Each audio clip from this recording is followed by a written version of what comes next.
Hello, I'm Hines, and today I'm joined by District 24 Republican candidate Brian Bivens.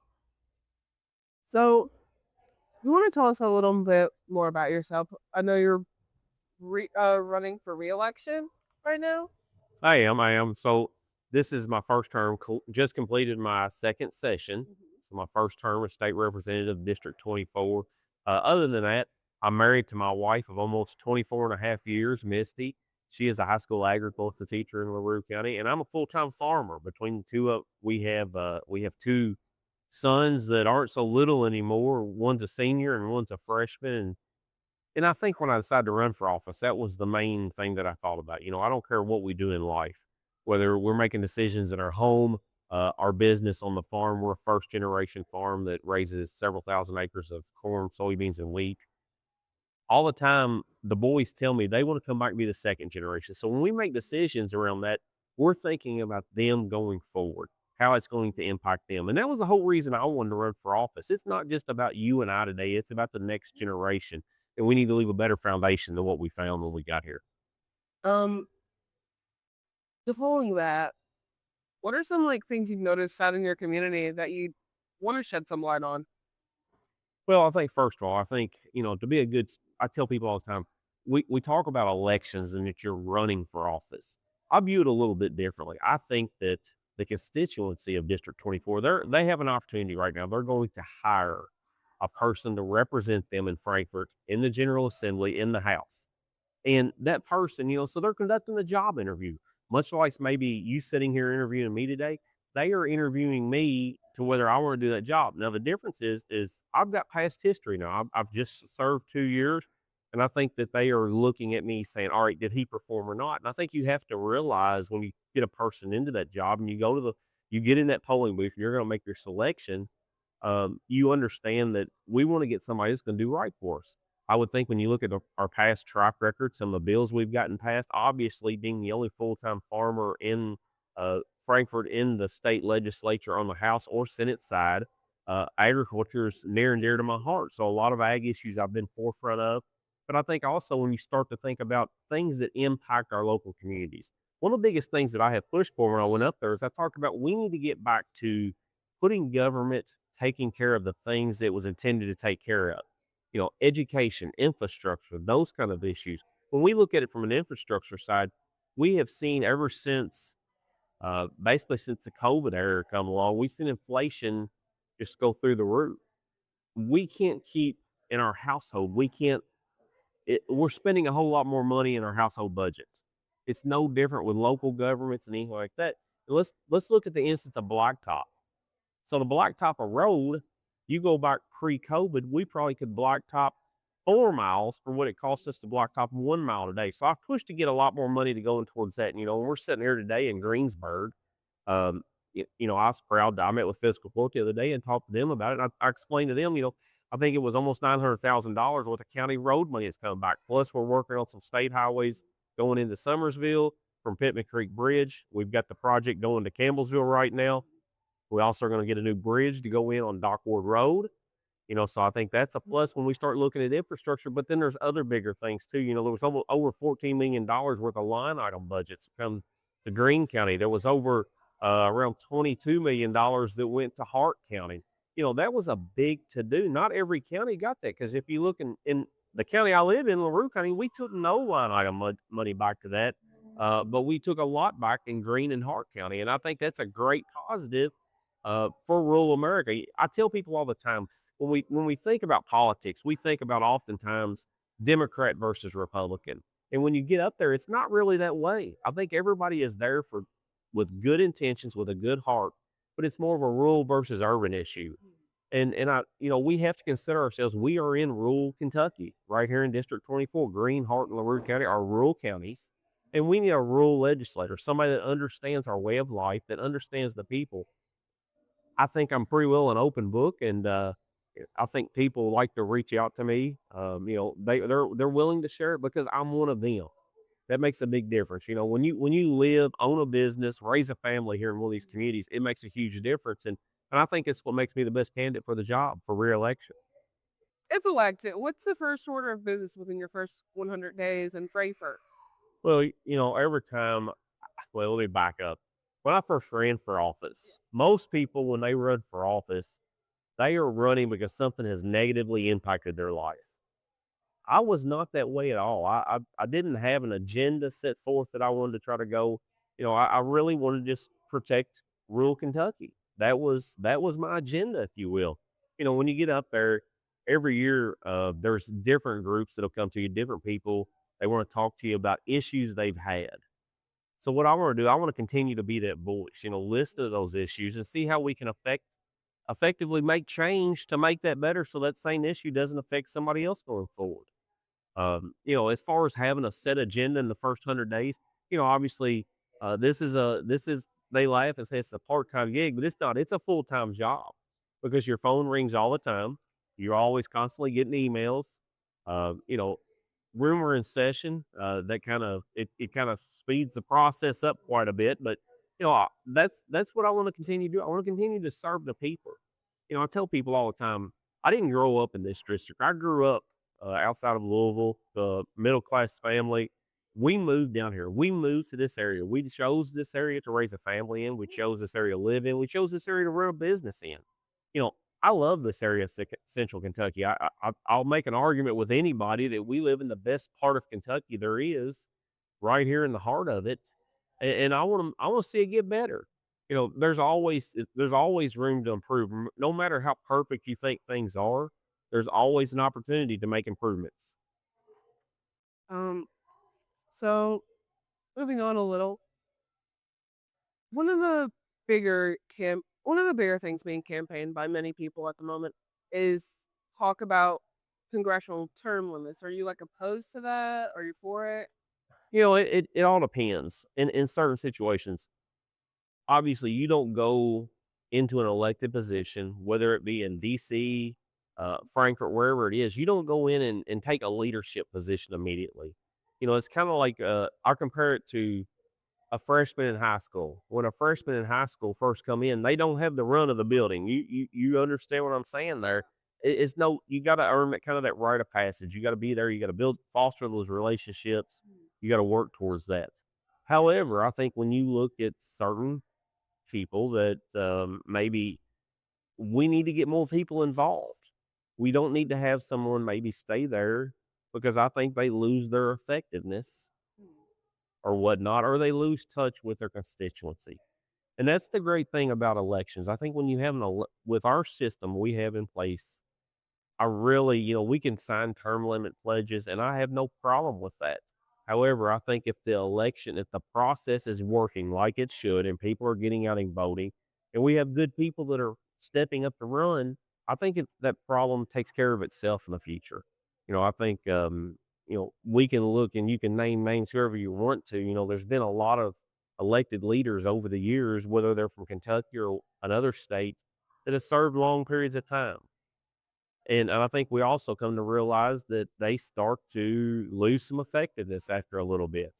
And that's on both sides of the aisle. It's not one side or the other. We've talked about people being older and having cognitive problems and whatnot. So we can talk about that all we want, but I think if the process is working itself right and the people are getting involved in the process, which I think we're starting to see more and more of a movement that way, I think this problem will, move forward itself. But as a whole, I really have no problem with term limits. I've signed a term limit pledge, so I have no problem with that. Um, Another like major issue voters are concerned about is driver's license renewal. House Bill 162 and Senate Bill 7 have addressed returning it to like a county level for renewals. Following that, would you like further support legislation to return it back to counties or Well, I supported that legislation, and I was not in office, of course, when they decided to go to the regional driving centers. That's been a point of a lot of discussion. Just because I have an idea that I think's grand doesn't mean it's going to go somewhere. But there was a lot of discussion this session about talking about the regional driver's license centers. It's kind of a compromise, though. That's the way everything works. I don't care if you're in a church business meeting, if you're in your household, you have to compromise a little bit. There's a lot of them that weren't ready to return it to the counties. There's issues, legal issues too, with going back to the counties and whatnot. You also have financial issues you have to look at. So the kind of the compromise we had here is we decided additional locations that are going to be added to the regional driving centers. There's also some leadership change going on. I've made the argument all along with these regional driving centers, and we can talk about. I know last summer, for example, my emails blew up about everybody having trouble, people calling, but the problem is, the 2 closest ones we had Columbia and E-Town, but they operated 2 they were completely different in the way they operated. One was a whole lot more customer friendly than the other one, and that's been one of my arguments. We've got to get operating procedures in place. They should mimic themselves. They should be a mirror image of the way they operate, and that wasn't simply the case. So there has been some leadership change in there as well that's going to start overseeing those. And I'm very positive of some impacts that will come forward. I know last year, of course, you had the real ID coming down the line. You also had the bill previous year where we passed for 15-year-olds to get their permits. So all that took place, that deadline on real IDs, the 15-year-olds being eligible to get their permits, all kind of hit at once. It was almost as much as I was getting burned up by phone calls and emails, after that, we got through that dead rush. By the time we got into the winter months, I wasn't hearing a lot about it. You'll still hear some about it. And I'm all about protecting our counties and having it in the counties because I think it's much easier. The meaning of government is to serve, and that's on all levels. I don't care if it's the city, county, all the way up to the federal level. It's to serve. We have to serve the people. And I think it becomes quite the hindrance for elderly people, whatnot, parents with young kids to have to go to different. I think there's still some adjustment we're going to do. There's mobile units that will be running more readily. I really think we'll see more changes. It's hard to make that complete U-turn though too early in the game. We got to be cautious about that because that may not be the right move for us as well. So we have to be really careful about that. And it's frustrating because things take time, but that's just the way things work in government almost. Um, so on January 1st, income tax dropped from 4% to 3.5%. Would you be willing in supporting it, possibly even dropping all the way down to like 0%? If so, how do you think we should go about doing so without raising sales tax? So the way that is all worked, that goes Yeah. back to a House bill from a few years ago that they worked out, and there was parameters, there was benchmarks that had to be met along the way in order for that income tax to continue to drop. I'll be the first one to tell you I hate taxes. Mhm. It's like every year there's several bills that are filed on property taxes to do away with them. I don't like property taxes either. However, there's things I do appreciate. I like having good roads. I like to have, if we look at property tax on the county level, a lot of times that goes to school systems, police, fire departments, ambulance service. I like having those services available, and that is something we have to pay for um, as a taxpayer, as a citizen in a community. We have to pay for those things. What I have to be cautious about, I would think it'd be great if we could drive the income tax to 0. Yeah. But just like you said, we don't need to do it at the expense of raising the sales tax. Most of the states around us have gone to more of a consumption tax. And I think it's much more fair because if you want to spend $1,000 a month or you want to spend $100,000 a month, you're going to pay your share of that. However, what we have to be careful of, if you go back and look in '08 and '09, when we kind of had the housing crisis and a lot of things changed and the economy took a slump, places like our neighboring state to the south, who has a higher sales tax, they had a real issue at that time because they did not have money coming in because nobody was spending money at the time. So it hurt their income. It's kind of like me farming. I don't just raise one crop. I got to diversify a little bit to make sure I have income coming in. I think we do the same thing on a state budget. We need to diversify. We need sales tax coming in. It wouldn't hurt to have a little income tax. Can we ever get to 0? I think it'd be great if we could, but we got to be realistic as well. But you start to look, and we've come from 6 down to 3.5. We've almost cut this in half. That's a big deal. Just dropping that 0.5%, it actually put about $1,500 on average in each taxpayer's pocket last year or starting this year, January 1st. So we're gonna move to more of like a healthcare setting. There are several people concerned about, like, let's say IVF and being able to start a family, as well as Kentucky's abortion laws. Like, what are your thoughts on those? Well, I'll be the first to say I'm 100% pro life. I think all children are a gift of God. You know, we have to protect that. And I don't care if we're talking about a baby up to an old person. Life is precious. We have to protect all lives. Um, I understand there's a lot of times people we don't need to get on a level that it's used as abortion is used as a means to birth control. You know, and that's I think that just goes back to my Christian upbringings, my Christian beliefs. You know, at the end of the day, we're all here, and we have a I have a God that I answer to, and you know, and that's just my belief. I think children. I said from the beginning, that's the reason I ran for office is because I want to protect the kids going forward. You know, when you start looking at healthcare, when you look at the medical profession, I think there's a lot. That's a lot of money that gets spent. You know, when you look at what we were out this year just on in the budget, when you're looking at healthcare expense for state workers, you know, it added an extra billion, $500 million basically to our budget that we had as a state had to consume for any employees we have on state payroll. You know, it did about 300 million back in 24, and they're already projecting potentially another half a billion in 28 for that budget cycle. You know, we've got to get things under control. When you hear the stories and you know that there are companies in foreign countries that they are buying drugs cheaper than we are, that they are not dealing with the medical issues that we are, we have a problem. We have to recognize that. I think one thing this goes back to is corporate greed. Corporate greed is something that it's going to be the ruination of our country. And I hate to say it that way because I'm all about the capitalistic environment we live in, but corporate greed is absolutely ruining our country. And I think the medical profession is a prime example of that. So the state economy is one of the biggest issues for voters at the moment. In our surrounding districts, we are seeing a rise in economy. For instance, the recent 75 million expansion to Tate Inc. They stand into what? Tate Inc. Incorporated. Tating. Okay, okay, Yeah. okay, sorry. Um, in District 23, bringing 400 new jobs to Berrien County. If elected, how would you work to bring that same level of industrial growth and investment to District 24? Well, I think there's nothing wrong with growth. Anytime we can add jobs, it's great.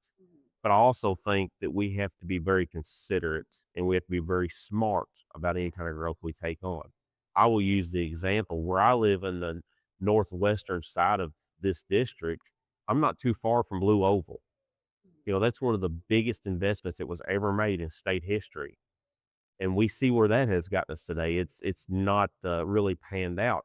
But the bigger problem I have with that, you know, we are a state that is very rich in history. We are a state that is very rich in our heritage, and we are a state that the most important commodity we have is our people.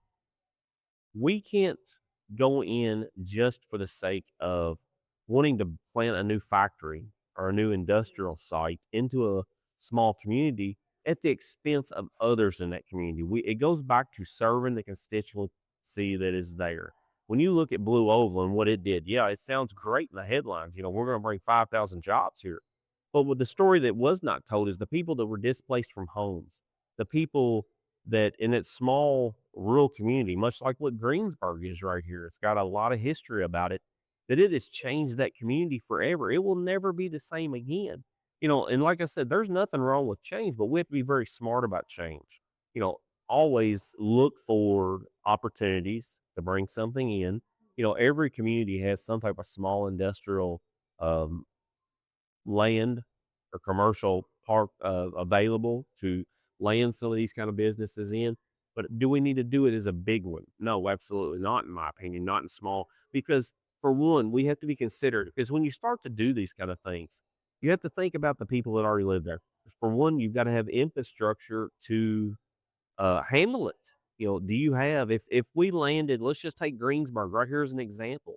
If we was to land in, say, a 3,000 job manufacturing plants.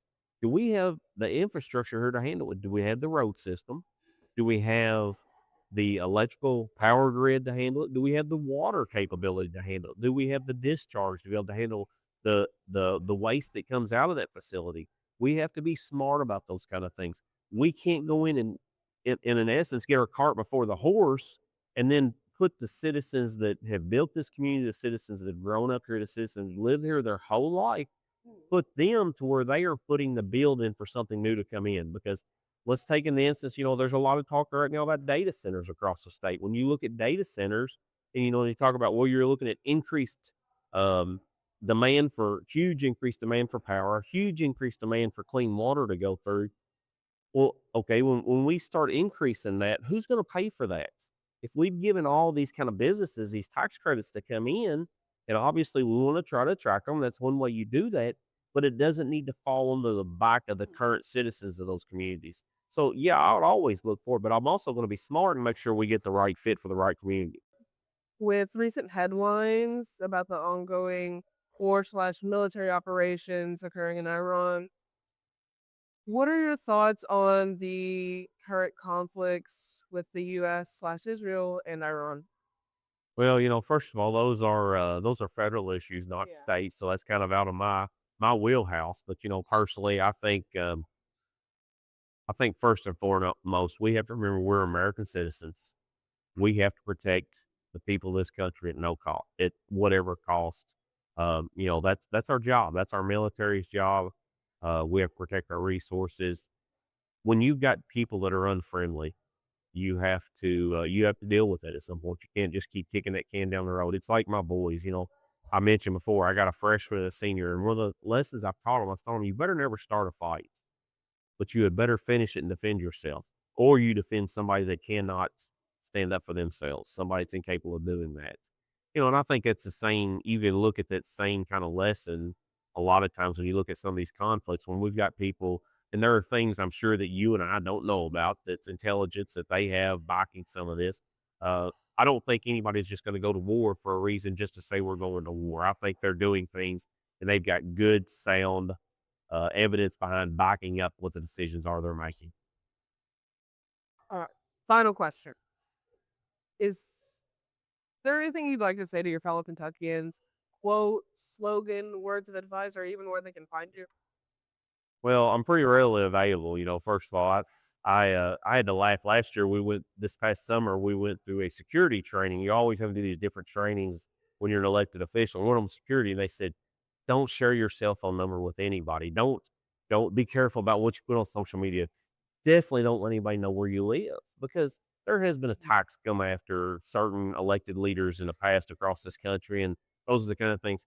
Well, it's kind of hard as a farmer because it's not like I can pick up my farm and move somewhere else to a hidden location. I've got the same cell phone number I've had for 20 some years, and I share it with everybody. It's available on my Facebook page. I'm very easily um, for people to contact. They can reach out to me anytime. And I just want to leave this message. When it comes May 19th, folks of District 24, Hart, Greene, and LaRue County, they are not just electing someone; they are hiring a person to serve, a person to go to Frankfurt to represent their interests, the interests of their communities. I know if I was the one on that, making that decision, maybe on that board of trustees that was interviewing or whatnot, I would certainly want a person that's a family man. I would want a person that shares the values that my friends and neighbors in these communities. I'd want a person that's a businessman, a person or woman that owns a business, runs a business, has employees in this kind of, because I think they understand it. It's like I tell people all the time, I'm one of you all. I'm no different than anybody else here. I'm no better, no worse. I laugh, and the other lesson I teach my sons all the time is you're no better than anybody else. You get up every day and you put your pants on the same way everybody else does, one leg at a time. I'm that person. I'm the person. It's truly been an honor to serve this last 2 years. We've made a lot of great strides moving forward. We've brought over $40 million home to District 24 this budget cycle. We brought record amounts of county road funding coming back to pave roads in Hart, Greene, and LaRue County. There's a lot of things that I think we've done that I'm very proud of. I'm very proud of this district. I'm very proud of the counties in it. This is my home. This is the home I plan to uh, live and die in one day, and it's the home I want the next generation of our business to take place in. So I firmly and uh, ask you, please, when you go to the polls on May 19th, check Bivens in that box as your next step representative, and let me continue the work we've started on. So thank you very much for today. With that being said, that's going to be a wrap for today's episode of Your Voice. I'm Joel Hines. This is Ryan Rivens. Thank you for joining us. Thank you for checking in. If you want to find more information on the 2026 election, check out our website, greenrivermedia.org, or our socials, because we'll continue updating you guys as everything progresses. I would also like to say thank you to Long Hunters Cafe and Tavern here in Greensburg, Kentucky.